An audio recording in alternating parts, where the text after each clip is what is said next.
ಧರ್ಮಸ್ಥಳ ಸುತ್ತ ನೂರಾರು ಶವಹೂತ ಪ್ರಕರಣಕ್ಕೆ ಸಂಬಂಧಪಟ್ಟಂತೆ ಉದಯ್ ಕುಮಾರ್ ಜೈನ್ಗೆ ಎಸ್ಐಟಿ ದಿಢೀರ್ ಬುಲಾವ್ ನೀಡಿದೆ. ಹಾಗಾದ್ರೆ ಸೌಜನ್ಯ ಪ್ರಕರಣ ಕುರಿತು ತನಿಖೆ ಆರಂಭಿಸಿದ ಎಸ್ಐಟಿ ಎನ್ನುವಂತಹ ಪ್ರಶ್ನೆ.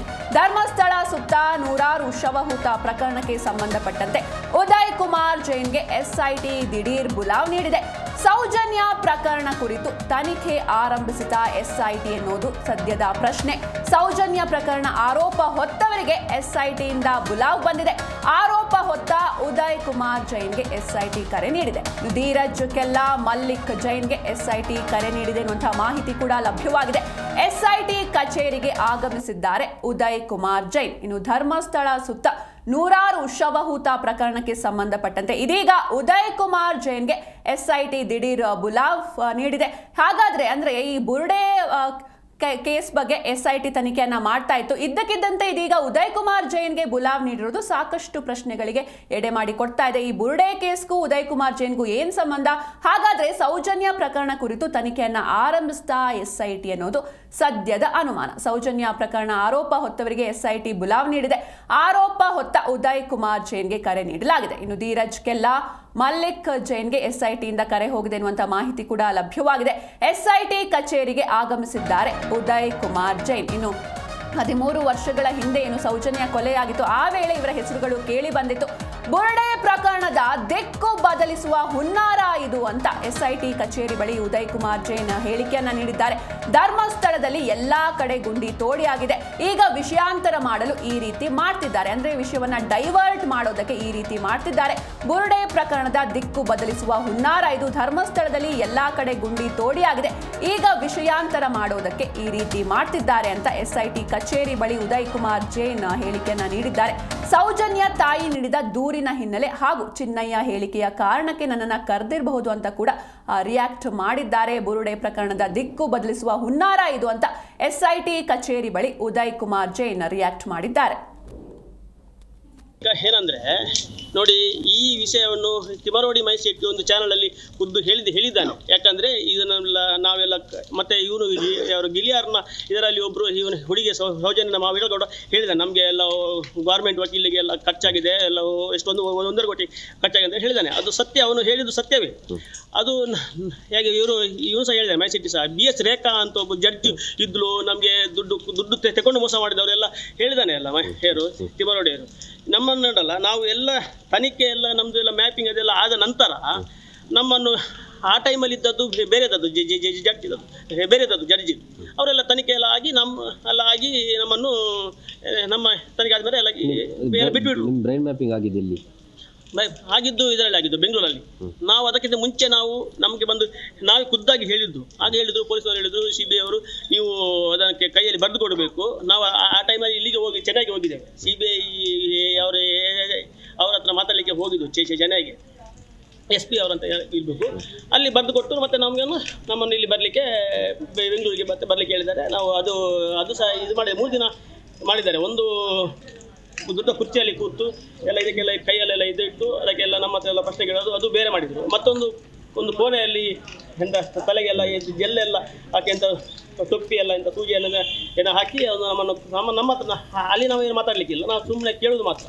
ನೋಡಿ, ಅದಕ್ಕೆ ಏನಂದರೆ ನೋಡಿ, ಈ ವಿಷಯವನ್ನು ತಿಮರೋಡಿ ಮೈಸೆಟ್ಟಿ ಒಂದು ಚಾನಲಲ್ಲಿ ಖುದ್ದು ಹೇಳಿದ್ದಾನೆ. ಯಾಕಂದರೆ ಇದನ್ನೆಲ್ಲ ನಾವೆಲ್ಲ ಮತ್ತೆ ಇವನು ಅವರು ಗಿಲಿಯಾರ್ನ ಈ ಬಗ್ಗೆ ಹೆಚ್ಚಿನ ಮಾಹಿತಿಯನ್ನು ನೀಡ್ತಾರೆ ನಮ್ಮ ಮಂಗಳೂರು ಜಿಲ್ಲೆಯ ಪ್ರತಿನಿಧಿ ಶಂಶೀರ್ ಬುಡೋಳಿ. ಶಂಶೀರ್, ಇನ್ನು ಧರ್ಮಸ್ಥಳ ಸುತ್ತ ನೂರಾರು ಶವಹೂತ ಪ್ರಕರಣಕ್ಕೆ ಸಂಬಂಧಪಟ್ಟಂತೆ ಇದೀಗ ಉದಯ್ ಕುಮಾರ್ ಜೈನ್ಗೆ ಎಸ್ಐಟಿ ದಿಢೀರ್ ಬುಲಾವ್ ನೀಡಿದೆ. ಆದರೆ ಸೌಜನ್ಯ ಕೇಸ್ಗೂ ಜೊತೆಗೆ ಈ ಬುರ್ಡೆ ಕೇಸ್ಗೂ ಏನ್ ಲಿಂಕ್ ಇದೆ ಅಂತ, ಯಾಕೆ ಅವ್ರನ್ನ ಕರೆದಿರೋದು?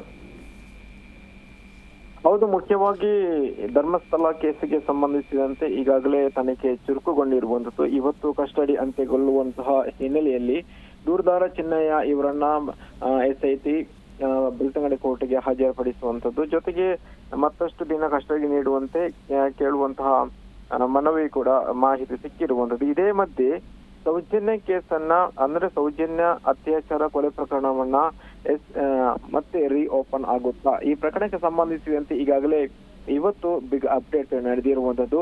ಮುಖ್ಯವಾಗಿ ಅತ್ಯಾಚಾರ ಕೊಲೆ ಪ್ರಕರಣದ ಆರೋಪ ಹೊತ್ತವರಿಗೆ SIT ಕಾಲ್ ಮಾಡಿದ್ದು ವಿಚಾರಣೆಗೆ ಹಾಜರಾಗುವಂತೆ ಇಂದು ತಿಳಿಸಿದ್ದ ಮಾಹಿತಿ ಸಿಕ್ಕಿರುವಂತದ್ದು. ಹೀಗಾಗಿ ಇವತ್ತು ಬೆಳಗ್ಗೆ ಸೌಜನ್ಯ ಅತ್ಯಾಚಾರ ಮತ್ತು ಕೊಲೆ ಪ್ರಕರಣದ ಆರೋಪ ಹೊತ್ತಿರುವಂತಹ ಉದಯ್ ಕುಮಾರ್ ಜೈನ್ ಅವರು ಇವತ್ತು SIT ಕಚೇರಿಗೆ ಆಗಮಿಸಿದ್ರು. ಇದೇ ವೇಳೆ ಅವರು ನನಗೆ ಕಾಲ್ ಬಂದಿತ್ತು SIT ಇಂದ, ಹೀಗಾಗಿ ವಿಚಾರಣೆಗೆ ಆಗಮಿಸಿದ್ದೇನೆ. ಮತ್ತೆ ಉಳಿದ ಇಬ್ಬರು ಧೀರಜ್ ಕೆಲ್ಲಾ ಮತ್ತು ಮಲ್ಲಿಕ್ ಜೈನ್ ಅವರಿಗೂ ಕೂಡ ಕಾಲ್ ಬಂದಿದೆ ಎಂದು ಅವರು ಹೇಳಿಕೆ ನೀಡಿರುವಂತದ್ದು. ಜೊತೆಗೆ ಅವರು ಮಧ್ಯಾಹ್ನ ನಂತರ ಬರ್ತಾರೆ ಅಂತ ಹೇಳಿರುವಂತದ್ದು.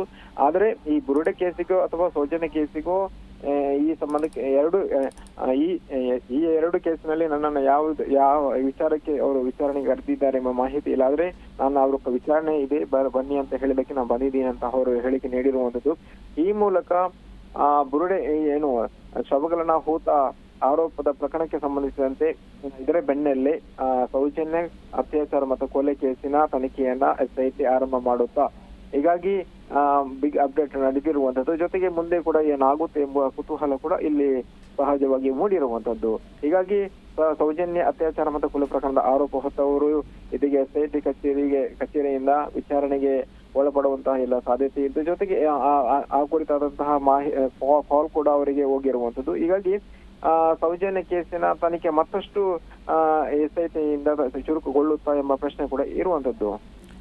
ಎಸ್ ಶಂಶೀರ್, ಇನ್ನು ಈ ಹಿಂದೆ ಕೂಡ ಅಂದ್ರೆ 13 ವರ್ಷಗಳ ಹಿಂದೆ ಯಾವಾಗ ಸೌಜನ್ಯ ಅವರ ಕೊಲೆ ಆಗಿತ್ತು ಆಗ್ಲೂ ಕೂಡ ಈ ಮೂವರ ಮೇಲೆ ಸೌಜನ್ಯ ಕುಟುಂಬ ಆರೋಪವನ್ನ ಮಾಡಿತ್ತು. ಆಗ ಇವರು CBI ಹಾಗೂ CID ವಿಚಾರಣೆಗಳನ್ನ ಎದುರಿಸಿದ್ರು, ನಾರ್ಕೋ ಟೆಸ್ಟ್ ಕೂಡ ಮಾಡಲಾಗಿತ್ತು. ಈಗ ಮತ್ತೆ ಈ ಮೂವರ ಹೆಸರು ಕೇಳಿ ಬರ್ತಾ ಇದೆ. ಈ ಮೂವರಿಗೂ ಕೂಡ SIT ಬುಲಾವ್ ನೀಡಿದೆ. ಇನ್ನಿಬ್ರು ಅಂದ್ರೆ ಧೀರಜ್ ಕೆಲ್ಲಾ ಹಾಗೂ ಮಲ್ಲಿಕ್ ಜೈನ್ ಅವರು ಕೂಡ ಇವತ್ತು ವಿಚಾರಣೆಗೆ ಬರ್ತಾರಾ ಹೇಗೆ ಅಂತ? ಹೌದು, ಮುಖ್ಯವಾಗಿ ಅವರಿಗೂ ಕೂಡ SIT ಇಂದ ಕಾಲ್ ಹೋಗಿದೆ ಎಂಬ ಮಾಹಿತಿ ಸಿಕ್ಕಿತ್ತು. ಅವರು ಮಧ್ಯಾಹ್ನ ನಂತರ ಈ ಒಂದು SIT ಕಚೇರಿಗೆ ಆಗಮಿಸ್ತಾರೆ, ಜೊತೆಗೆ ವಿಚಾರಣೆಯನ್ನ ಎದುರಿಸ್ತಾರೆ ಎಂಬ ಮಾಹಿತಿ ಸದ್ಯಕ್ಕೆ ಸಿಕ್ಕಿರುವಂತದ್ದು.